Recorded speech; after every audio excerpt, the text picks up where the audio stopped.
Hi guys! Welcome sa Zip9. In this video ay tutuloy natin yung series natin on operations and functions, and since na-discuss na rin natin yung basic, ang gagawin natin ngayon is to have one more example, no, on how to add two functions. No? So kung sa tingin nyo alam nyo na to, hindi nyo naman kailangan panoorin, but the next two videos dito ay we will focus more on domain. So pwede nyo yun abangan. Or pwede nyong panoorin yung mga susunod na videos. Now, sa previous video, sabi natin, pag nag-add tayo ng dalawang functions, f plus g of x, that is equal to f of x plus g of x. No? So, ibig sabihin, pag g plus h of x, this is equal to g of x, no? Plus h of x.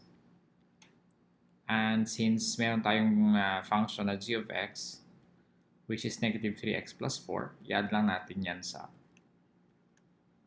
h of x, which is x squared plus 5x minus 3. Okay, so hindi naman kailangan yung parenthesis, pero gusto ko lang din ma-distinguish yung dalawang functions. No? But this is just addition of polynomial expressions. So x squared muna, and then what is negative 3x plus 5x, that's 2x, and then 4 plus negative 3 or 4 minus 3. That's just 1. Diba? So x squared plus 2x plus 1. This is our g plus h of x. No? Now, binanggit ko sa mga previous discussions yung domain. No? Dito, meron tayong dalawang polynomial functions. So, sabi ko sa mga previous videos, no? Ang domain ng polynomial functions is a set of real numbers. No? So kahit kahit negative, kahit positive, kahit zero, wala tayong problema. So wala tayong problema, hindi magbabago yung domain natin pag nag-add tayo. No? Still, no, the domain of g plus h is still a set of real numbers. No? Okay, so what is g plus h of 4? This is equal to, pwede nating i-substitute dito, di ba? So g plus h of 4, no, is equal to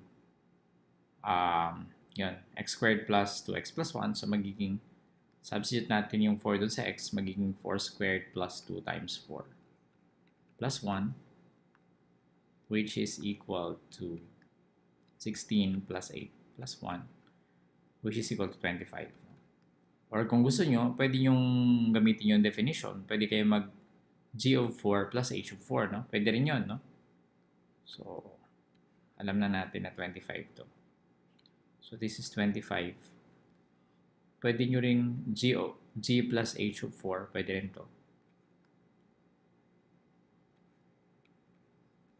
It's equal to g of 4 plus h of 4. No?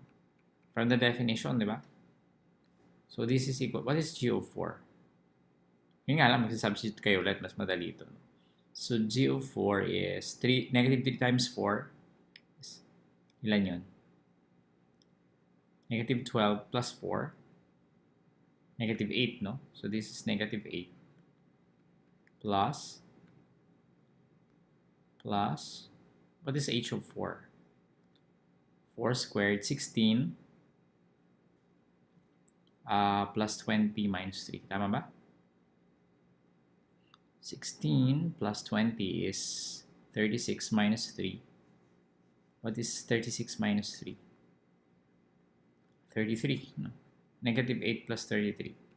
It's 25. Pareho pa naman siya dito sa 25.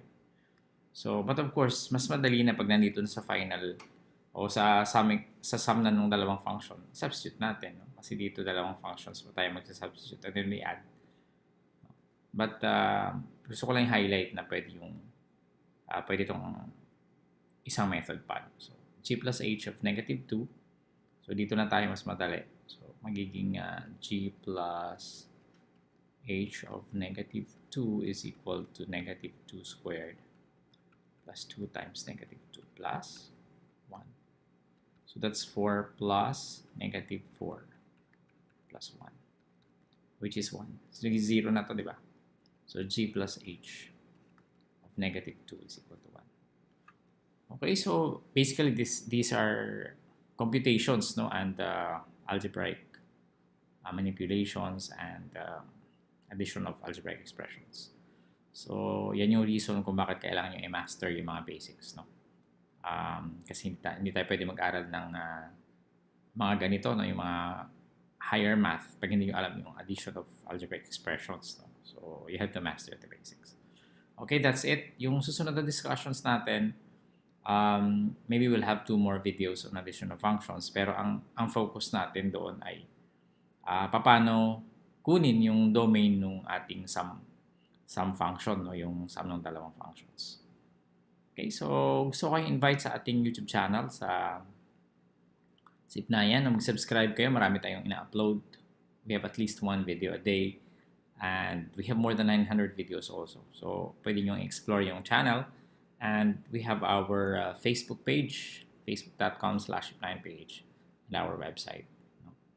Okay, so kung type nyo itong video na to at nagustuhan nyo, baka type nyo, i-click yung like button. Maraming salamat. See you in the next tutorial.